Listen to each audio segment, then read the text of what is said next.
Welcome everybody. So nice to see everybody here. So we're going to get started just shortly. Once we get started, I'm going to double check in the back to make sure that they can hear well, because it was a little gerbled a little while ago, but I think that's because everyone was talking. You guys should see when we first got this place and it was just an open space. You couldn't, I couldn't talk without hearing myself 3 or 4 times over. So now we actually stuck all these boxes up in the ceiling, and those are just cardboard boxes with felt, because we were on a tight budget. But they worked. They actually stopped the echo. So if you ever need that at home, that's how you do it. Really excited to have you guys here. Really excited to have Dr. Danis here. That's awesome that she's here to talk to you guys. And without further ado, I'm going to bring Kristen up, who's just been amazing at making sure these things happen. So you go, bro. Thank you. Okay, so plug for the artwork. That's just where we're going to start off. Does everybody know about hot off the presses Exceptional Minds coloring book? So one of our teachers, Todd, he is amazing, and he has put together a coloring book with Exceptional Minds students' artwork. This one is in the process of being colored right now. I'll leave it right over there for everybody to check out. It's available for purchase online through Lulu. It's on our website. I can give you direct information if for some reason you can't get it or don't have it. But I believe they're about $16. Great gift. The money obviously will come back to the school, and the students are very, very proud of it. So I recommend everybody in the family needs one of these. And so this is just so great. This is such a holiday season situation. Thank you, parents, for your generosity. This is the first year from all of our donations and our membership that we are able to give gifts 2 times to our school and our programming. So usually we give a gift at the end of the year. Last year we gave it to Outreach. We kind of give things into the studio in kind of like a more want versus needs way. Like we give them stuff that it would be really cool if they had it, but you know, it's not like a chair or a computer. It's like stuff for the clubs. So what we gave to the clubs at the holiday kind of halfway point, we gave a year of Dropbox to the new magazine, Writing Forge. Everybody see the second issue just dropped. To our students, yes. We started off with 6 editors, and now we have 5 more contributors, so we have 11 students that were in the most recent issue. They're very proud of themselves. It's actually now on our main page, the Exceptional Minds main page, so everybody check that out. We gave on Thursday nights, sometimes there are movies, sometimes there's gaming. We gave 2 gaming devices to the folks that run the Thursday night, so we gave them a Wii U and a Nintendo Switch. So the most recent Smash Brothers competition was a great success. Thank you to our parents. The Dungeons and Dragons Club that meets on Friday, we gave them every single campaign and scenario that has ever happened online virtual library. So that's super cool. And yeah, so you know, all of our young adults will feel free to make monsters, and you know, I don't know. I was learning about it yesterday. It's very cool. I'm getting into D&D. And the last thing that we gave was we have a still life workshop that happens on Saturdays. So we gave a whole bunch, all that newsprint in the corner, and a bunch of slates for the students to draw on. So thank you so much to parents. We really appreciate your generosity. The students are so happy. I'm just going to tell you real quick, our next meeting is March 4th. That's a change from the date that we had at the beginning. It's out in all of our information new, but it's a change from the very initial meeting. It will be Benjamin and I coming back to do a second round of the applied practice of the vocational training that we do here. So a way to kind of take home to kind of bring home what the students are learning here, ways that the parents can further support. And last night we did a trial run of our first meet and mingle. So we had 10 parents. We met at the Sherman last night, and we had dinner and drinks, and that was amazing. And it was organized by the wonderful Michelle Bell. Thank you very much. And we also have our Facebook page, our super secret, extra secret Facebook page that everybody as an exceptional parent is open to join if you guys want. You would send an email to exceptionalparents@exceptionalmindstudio.org. And Julie, who is not here right now, she is the administrator, so just send an email if you want to be a part of that. If anybody would like to join today, if they're here and they're not already on there, I can take care of that for them. Yeah, Michelle is doing business as Julie today. And we have the wonderful Kathy Avalon, and she is our parent coordinator. And ta-da! Hi, we put together, Penny and I put together this raffle gift, and I know we're always asking for donations, and we appreciate all the donations and everything, but for your donation today for this, hopefully one of you will win this, so you'll go home with something. What is it? It is quite a few gift cards, totaling up to $70, and 5 scratchers, so it could be worth So we're all excited to see who's going to win this. At the end, we'll have somebody come up and draw the name out and see who gets it. Gets to go home with it, so yay. And all that money will go back to the Thank parent you group, so too. much. And it's for our parent group, and we hope that, you know, we can have a raffle at every meeting. We already have something planned for our next meeting. So bring your coins and dollars and everything with you for the next meeting. We'll have another fun surprise, and then at the end of the year, we'll get something else for the school that will be much needed. So thank you for participating in our raffle. How does it work? So we just donate and we Yeah, get there's raffle tickets out here. They're $5 a piece, and we put them in a little fishbowl out there. So at the end of the meeting, we're gonna pull one of your tickets out. So hopefully, one of you will win the whole enchilada. All right. Okay. So if you are Zoom, we haven't figured out a way that you can participate. I don't know. So We'll let you know next time. yeah, we'll try to figure out. This probably would have been one I could have put in the mail, but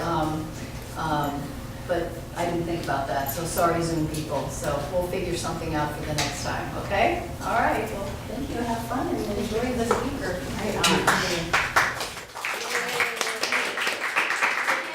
Thank you, exceptional parents. And this is very exciting for me. Dr. Diane Danis is here. She's going to be talking about managing anxiety in children and young adults. And she is expert beyond expert, and I'm going to let her tell more about her amazing accolades. So, Dr. Danis. I'm Diane. I'm a developmental and behavioral pediatrician, and I know some of you from years gone by, and someone just introduced themselves as a colleague of my husband, which is kind of nice. And this is a very special place for me because I've been involved with Exceptional Minds pretty much from the beginning. And this is an amazing place, and what they do, I am just thrilled to be here, you know, and talk to all of you. Now, I'm assuming that everybody here is a parent of a child or a young adult with an autism spectrum disorder. Am I correct? Is there anybody here that's just here because they, you know, had nothing else to do on Sunday afternoon? That's you. Okay, very good. All right. Well, this is a topic that's near and dear to my heart because kids with autism spectrum disorders and young adults with autism spectrum disorders are some of the most anxious people that I've ever met. And when I wrote that first thing, well, yes, haven't you noticed, I was being a smart aleck because a lot of people don't get that. You know, they're looking at the child's behavior and they're seeing their behavior simply as something that needs to be stopped or altered rather than looking for the underlying causes of their behavior. And I think that anxiety underlies a lot of what kids with autism spectrum, and I'm going to call them kids, and I don't mean to be offensive to anybody, but to me, anybody under the age of 30 is a kid. So, you know, if you look at the statistics for the prevalence of autism spectrum, of anxiety in people with autism spectrum disorders, there's a huge range, 11 to 84%. To me, that's meaningless. You know, that means it exists, and there can be a lot of it. The interesting thing, I think, is that social anxiety, obsessive compulsive disorder, and specific phobias are the most common manifestations Before of you go anxiety. too far, can I try, because they're not going to be able to see that there. Oh. Is that okay? You guys okay? Yeah, that's fine. Great, thank you. That's fine, that's actually good. Okay. So those are the things that you see most commonly. Anxiety is an umbrella term for a number of separate disorders. Separation anxiety, you know, all of us see separation anxiety in toddlers, but when it gets to a point where the child is not able to function, where they can't go to preschool, where they can't leave their mother's side, then it becomes a disorder. And actually, I think all of us, how many of you consider yourselves to be somebody that is an anxious person in general? How many think that they've at least experienced some anxiety at some point in their life? Anxiety is part of the spectrum of normal human experience. And I think somebody that says they're never anxious about anything is somebody that's either been lobotomized or takes drugs. Because it's just, you know, people experience anxiety. It's part of the human condition. But when it becomes a disorder is when it renders you incapable of living your life, or so uncomfortable that you just feel like you're not, you know, it intrudes upon your happiness. If you look at the Diagnostic and Statistical Manual, which is the book that psychiatrists use to come up with to make sure that someone meets the diagnostic criteria for a disorder, each one of these has a separate page, and there are separate criteria that you have to meet to qualify for this, for any of these particular anxiety disorders. You know what I just realized is that I did not put obsessive compulsive disorder up on there, which is considered an anxiety disorder, so forgive me for that. Fear, they make a difference in the psychiatric literature between fear and anxiety, with fear being more something that's associated with an immediate threat and associated with what's called autonomic arousal, and we'll talk about what that is in a little bit. Whereas anxiety is more anticipation of a future threat. And they actually think there are different physiologic manifestations of anxiety versus fear. From my perspective, I think it's a little artificial to divide those two. I think that there's a lot of overlap. And anxious people often have physiologic manifestations of anxiety that are the same as those for fear. This is something that I just found, this is just an aside, it has nothing to do with autism, but there was an article in the New York Times Magazine that talked about American teenagers suffering from anxiety. Did any of you read this article? It was actually amazing. And I have to tell you that in my medical practice, although I'd say about 60, maybe 60 to 70% of my practice is devoted to kids with autism spectrum disorders, I see kids with other issues as well. And I have a lot of anxious kids in my practice, little kids, that are just, you know, they're school refusals, selective mutism, and these are, you know, neurotypical children who are highly, highly anxious. It's really quite disturbing, I have to tell you. But the main point that I wanted to make is that anxiety is the most common mental health disorder in the United States. Up to 6% of the population during a lifetime suffers from a diagnosable anxiety disorder. That's a lot of people. And what's really important to know, and I'll mention this again later on, is anxiety is often the precursor to depression.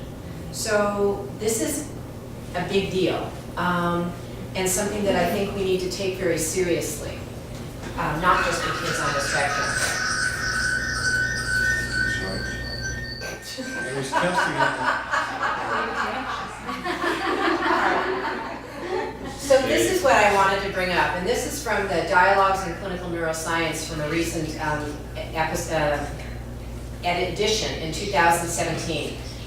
The emergence of depression may represent a failure of the compensatory activities that the body mounts to protect itself against chronic stress imposed by generalized anxiety disorder. The point I'm trying to make is that when you are a person that is anxious, and you're anxious a lot of the time, that is a chronic stress condition, okay? And chronic stress does unhappy things to the body, okay? Actually changes your neuroanatomy, and it may be that that predisposes you to the development of depression. So it becomes very important to identify anxiety in young people and to give them ways to deal with anxiety so that you're not creating a chronic condition of stress. I don't know what I did. What just happened? Oh, look at that, I did one of those things, and I forgot I did. Okay. Well, me, I didn't know it was gonna work, okay. So, sorry. So usually my kids are my AV people, and I did this all by myself, I just want to say. So what I put up here is I put up pictures of what we would ordinarily think of looks like anxiety, okay? So you see people, you see kids, you can tell by their facial expression if they're anxious, the furrowed brow, hands up to the mouth or near their face. This is what anxiety looks like. I love that picture. I mean, this is what anxiety looks like, and most of us, from across the street, you'd be able to identify that this kid is anxious, okay? But when somebody has an autism spectrum disorder, it may look more like this, okay? So they may look like all the pictures you just saw, but you could see somebody getting ready to blow up. You could see somebody clinging and like overwhelmingly upset and fearful. You could see somebody having a total meltdown tantrum, withdrawing completely into themselves, or needing to shut themselves off from the world, okay? And that's part of the problem that we have with kids with autism spectrum disorders, is they often don't look like they're anxious. They may look angry, they may look sad, they look like they're just being a pain in the butt. They could look like any of those things, but sometimes, oftentimes, they can't tell us what it is that they're experiencing, so we have to intuit what's going on. So, why is it so tricky identifying anxiety in people with autism? Well, the language issue is huge, okay? If you don't have the ability to speak abstractly about something as amorphous as a feeling, it can be very difficult to communicate what your internal state is. A lot of kids on the spectrum are very good at identifying emotions that are very dramatic, like this person is sad, this person is mad, this person is happy. But it's very difficult sometimes for them to understand nuance and to see it and to read it and to interpret it. And I think that language is a part of that. Certainly, even for children who have reasonably well-developed communication skills, I think that the ability to use language as a tool for abstraction can create big problems in interpreting emotion. People that have cognitive limitations may have difficulty reporting what it is that they're feeling. The other thing is that there are very few validated autism-specific tools for assessment. When you go to a doctor, a psychiatrist, or somebody like me, obviously we talk to the parents and we talk to the child, but we use questionnaires, and I think it's because doctors really like to quantify things. They like a number, it makes us happy. They like to plot things on a graph, things like that. And there are some good tools out there for eliciting from parents or from children those things that we see in people that suffer from anxiety. But there are only one or two that have been validated for children with autism spectrum disorders, and that becomes important, and we're going to talk about that in a few minutes.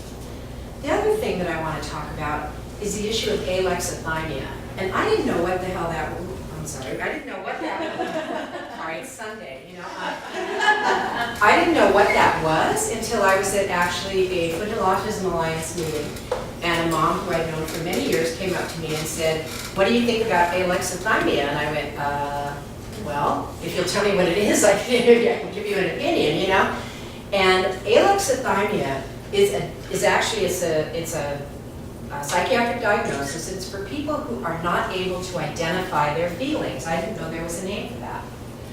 Look at what this looks like. Doesn't this look like some of your kids? Or certainly some of the kids that I know? Difficulty interpreting different types of feelings, a limited understanding of what causes feelings, difficulty expressing, recognizing facial cues, problems with imagination, a constricted style of thinking, hypersensitivity to physical sensations, and a detached or tentative connection to others. I mean, obviously, the thing about talking about kids or adults with autism spectrum disorders, so many people have said this, I'm just going to say it again. You meet one person with autism and you've met one person with autism. That's it. I have individuals in my practice that have all of these things. And I have other individuals in my practice with autism spectrum disorders who are tremendously connected, who are delightful, come into the room and go, "Dr. Diane, I'm crushing on this girl, I have to talk to you about it." Let's talk, or who have incredible imaginations to the point where sometimes they have a hard time figuring out what's real, because they're just happier being off in some imaginary world that's very rich.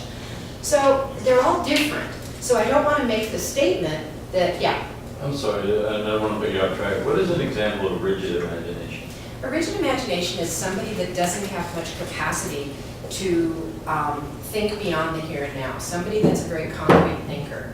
So if you ask them, for example, if they're reading a book, and you say, well, what do you think might have happened if Johnny stole that car? Maybe Johnny was thinking about stealing the car and didn't. But what do you think might have happened if he did?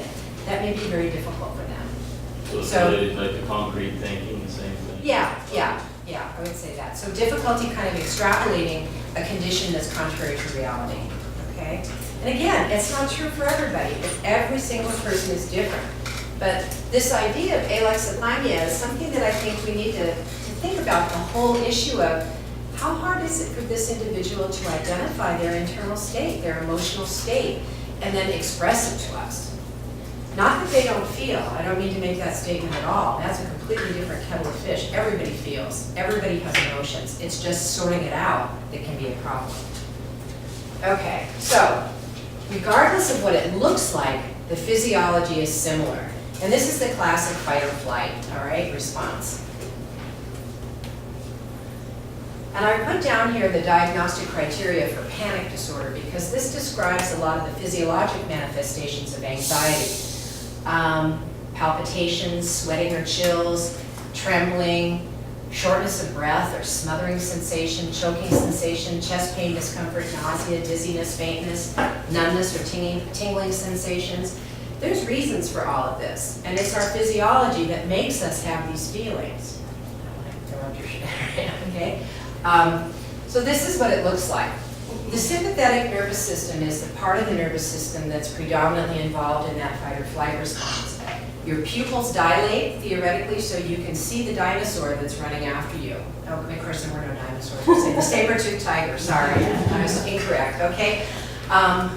It relaxes your bronchi so that when you breathe, you can take in more air. It accelerates your heart rate so you can pump blood more efficiently throughout your body. It inhibits your digestive activity and actually shunts blood away from your digestive tract to your muscles, which is where you need it to run away from the saber-toothed tiger. Epinephrine and norepinephrine are secreted, well, not really from the kidney, but from the adrenal glands that sit on top of the kidney.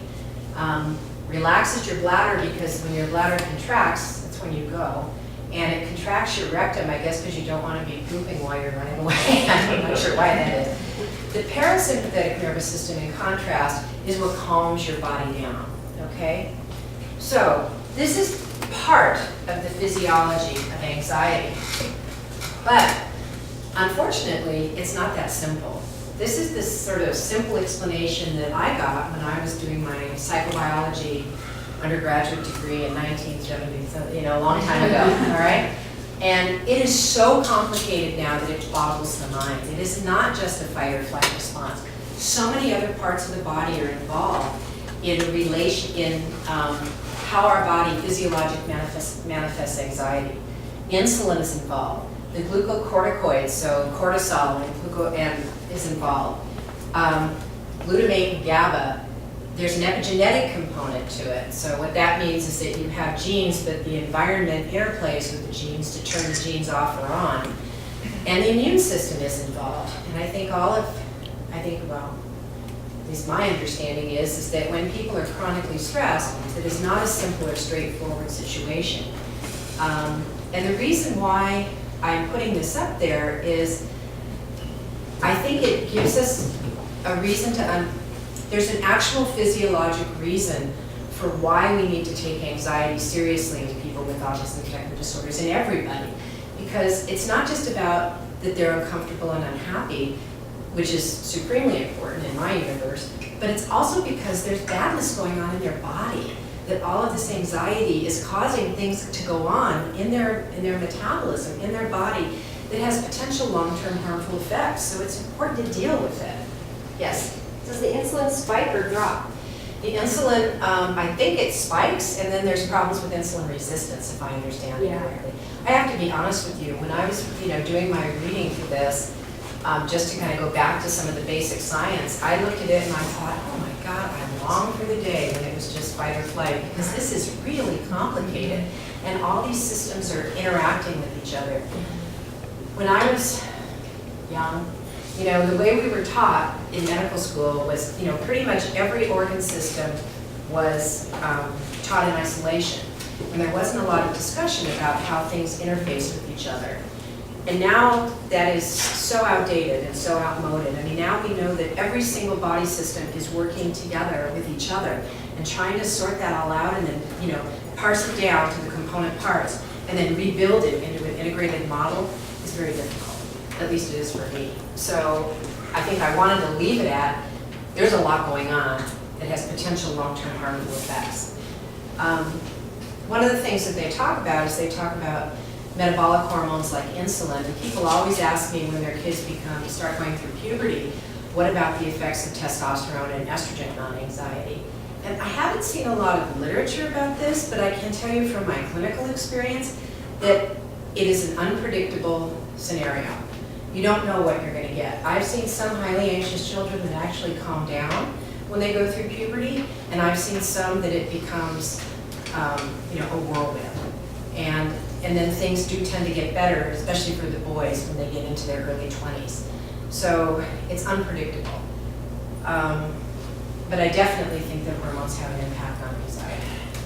And sex hormones, I mean. Okay, here we go. Now, so here's the idea of stress, okay? Stress isn't just a bad thing. There's good stress. So good stress would be, I'm moving to the house of my dreams, and yes, it's a hassle, but it's gonna be the house of my dreams, and it'll be great.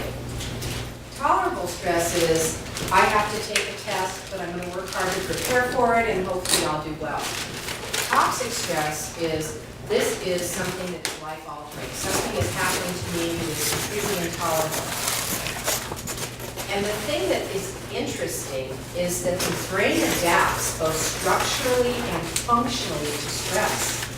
So if you look at somebody that has had stressful experiences, not something that's toxic and overwhelming, but just the usual stressors of everyday life, both good and tolerable, and they've learned how to be resilient. They've learned how to tolerate those stresses. They've learned coping mechanisms for dealing with those. They are then better able to deal with extremely difficult, stressful situations.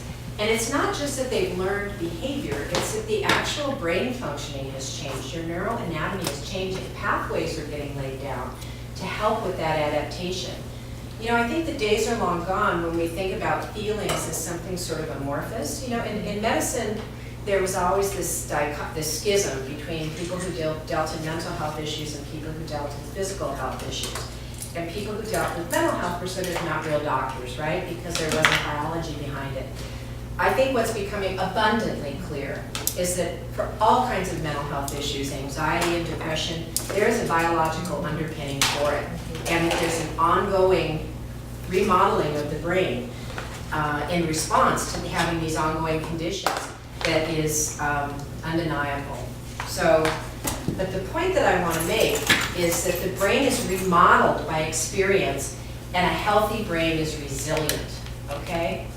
The other thing that I want to talk about, which they didn't really address, I haven't seen addressed anywhere, is, you know, I think it's pretty easy to understand that, you know, if your village is being taken over by, you know, some warlord and the women are going to be attacked and everyone's going to be killed, that's a toxic stress situation, okay? But what is a toxic stress situation for, let's say, a person with autism who has big sensory differences and maybe doesn't understand or experience the world the same way the rest of us do? I don't know the answer to that.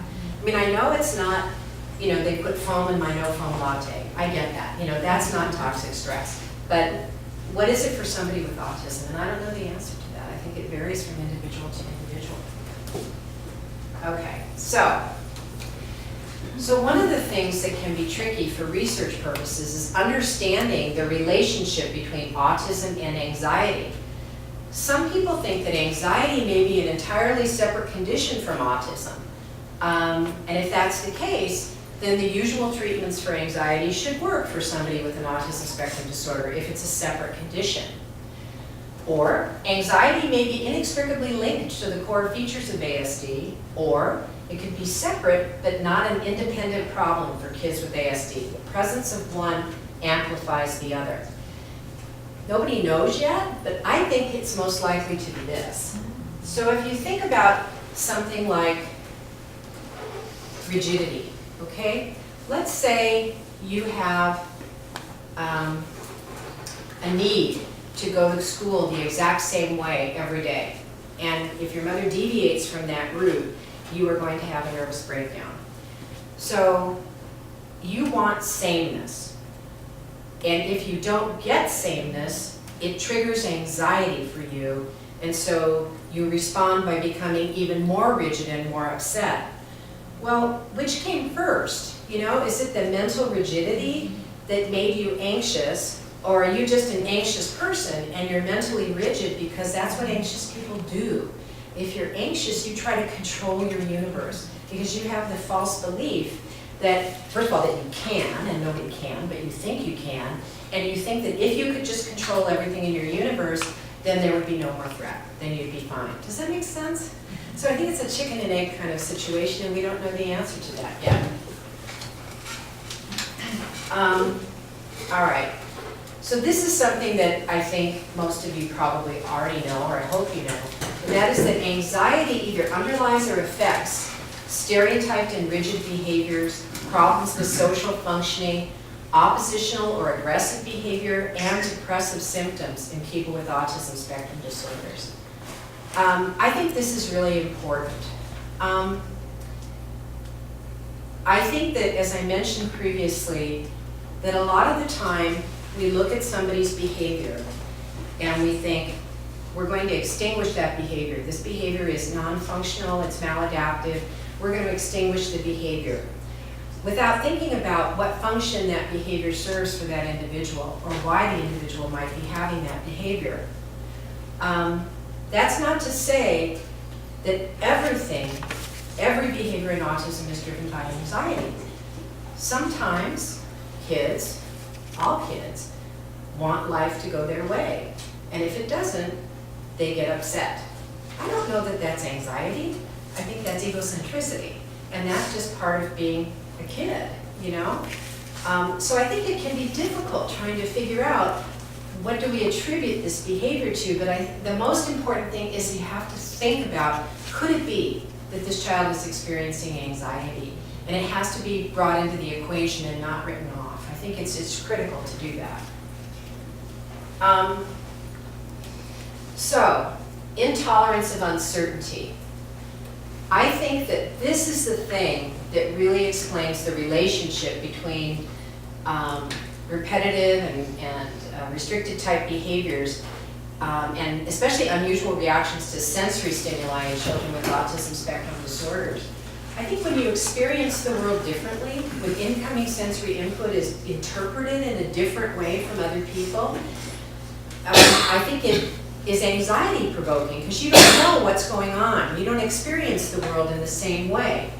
I also think that these repetitive behaviors that we so often see in kids with autism are often associated with anxiety, or at least there is some attempt on the child's part to self-regulate, to calm themselves down. So I think that this notion of uncertainty being something that is very difficult for people with autism spectrum disorders, and it's very difficult for people with anxiety in general, is something that we need to bear in mind. All right. So, the thing that I wanted to put up here is that the general anxiety is, we're thinking, a different illness from its cousins, panic disorder and OCD. And they've done they've done some neuroimaging studies. These are all very small studies, and there's nothing for kids with autism spectrum disorders that I was able to see. But I thought the part that generalized anxiety disorder is characterized by anatomical changes in the brain. I think that's really important for us to know, that it's an anatomical thing that's going on, not just something more amorphous. So behavior has meaning, and I say this over and over again, and I think I drive people crazy, but the challenge is trying to determine what that meaning is when the child can't tell you. And the other question is, do you just focus on altering the behavior or eliminating the threat? This is challenging. My instinct is always to eliminate the threat. But I'm not sure that's always a good idea, because by doing that, I don't think we're teaching the child resilience. And I think that that is really important. And I just have to share with you, you know, if I worked at a university, I would have a research assistant, but I have my 94-year-old mother who cuts things out of the paper for me. So this is from yesterday's Wall Street Journal, and this is an article, A Rescue Plan for the Anxious Child. And they exactly speak about this idea of resilience, that the natural instinct of parents is to shield their child from distress. But with anxiety disorders, that may be the exact opposite of what they should do, okay? So, I throw that out to you because as parents, you are on the front lines, you know? And our natural instinct as a parent is to make our child comfortable. I think that's just what we all want to do. You do that for anybody that you love, you know? Change the environment. There's no right answer for that. That's something that every one of you has to grapple with on your own with your child. Hopefully with the help of a coach so that you can have somebody to bounce these things off of. But there's no right answer to this. You can't just kick a kid with autism to the curb and say, you know, stop asking me those questions, you know, I'm sick of it. But I mean, that's something that unfortunately I think can happen. I mean, I have one kid in my practice who's very anxious and he asks repetitive questions over and over again. What's next? What's next? What's next? And the mom, she's a saint. She's always answering the question, always answers the question, always answers the question, until finally she explodes, all right? Just like any of us would do. So the idea, though, would be to talk to the child and say, you know, I can tell you're very nervous about this, all right? And I'm going to give you 5 minutes to ask as many questions about this as you can, and then I've answered the question, I'm writing down the answer right here, or I'm drawing a picture to show you what the answer is, and then we have to be done, and we're going to go do something else. That would be a strategy for teaching the child resilience. And for some people, especially for some anxious, for all children actually, putting a boundary around their emotional experience can be very helpful. If a child is having a tantrum, for example, you know, at a certain point, I think, as my observation has been and my reading has been, that if you say, that's it, you're done, we're going to move on, that it helps them because they're so out of control, they need containment. And I think it's the same way with anxiety. Recognize it, sympathize, listen, put a boundary around it, and do something else. And there's other strategies you can use as well that we'll talk about. Okay, so here we go. How far do we go in trying to eliminate the threat? This is what gets really tricky. I know I have one dad in my practice whose kid needed to have every single cupboard in the kitchen, in the house closed, cupboard door. It drove this kid nuts to have a cupboard door open. I don't consider that odd because actually I do the same thing. So, you know, not that I'm the gold standard for normal, but in any event, what this guy would do is he would open the cupboard doors. And his plan was that he was going to teach the child to tolerate that. I'm not sure I agree with that, but that was his approach. But the idea of maybe altering a routine but scaffolding it for the child by giving them an advance warning, by providing them with a picture of what's going to go on, by not making it be the same way every time, because you can become a slave to that. And I think many of you probably know that that's what happens. And that's not adaptive in the world, because the world doesn't work like that. When you go to school and, you know, all of a sudden there's a surprise assembly or there's a fire drill or something like that, and the routine is changed, you know, you need to be able to go along with the flow. So making very gentle baby steps in terms of helping the child adapt to different things to change can be helpful. How much adult support do we give a kid? This is one that comes up all the time for me when people ask me about having an aide for their child in a school situation. You know, the school will always say they don't want the child to be dependent upon an aide. I think, frankly, that's fiscally motivated and doesn't really have anything to do with dependency. But I think that the important question is, how do you train the adult supports to know how to scaffold for the individual so that they build skills instead of just hovering over them and doing it all for them or continually prompting them or whatever. And the real issue isn't that the child, isn't the issue of adult support, it's that the adult supports aren't sophisticated enough to do the job well. And finally, avoidance of difficult environments. This is a tough one. You know, if you never allow your child to experience a threatening environment, they're never going to learn how to handle it. So how do you scaffold for them so that they feel safe and that they feel that they can be successful in that environment? So maybe they're afraid of birthday parties. So maybe the first thing you do is you just walk to the door with them and they give little Johnny his present and then you leave. You know, and then, or maybe you just drive by the house, you know, whatever it takes, you know, break it down. Almost like conditioning somebody who has a phobia, you know, it's the same thing. The question I always ask myself is when are we supporting an individual versus when are we enabling them and building resilience? Because that's the goal, setting the individual up for success and scaffolding so they can tolerate and master life. That's the goal. Okay, so what's on the horizon? This is something that I think is really interesting. Do you guys know about these physiologic monitors? Okay, everybody knows what these smart things are, right? These Fitbit things, right? Okay, well, there's a lab called Awake Labs, they're a Canadian organization, that are developing a device called Reveal. They already have it FDA approved for use in seizures, and there are physiologic parameters that, or things that happen that can be measured by this device prior to somebody having a seizure, so that you can go and then that information is transmitted to an app on your iPhone, and you can make sure the person is safe. All right, it's amazing. This, they think this is going to be on the market in the summer.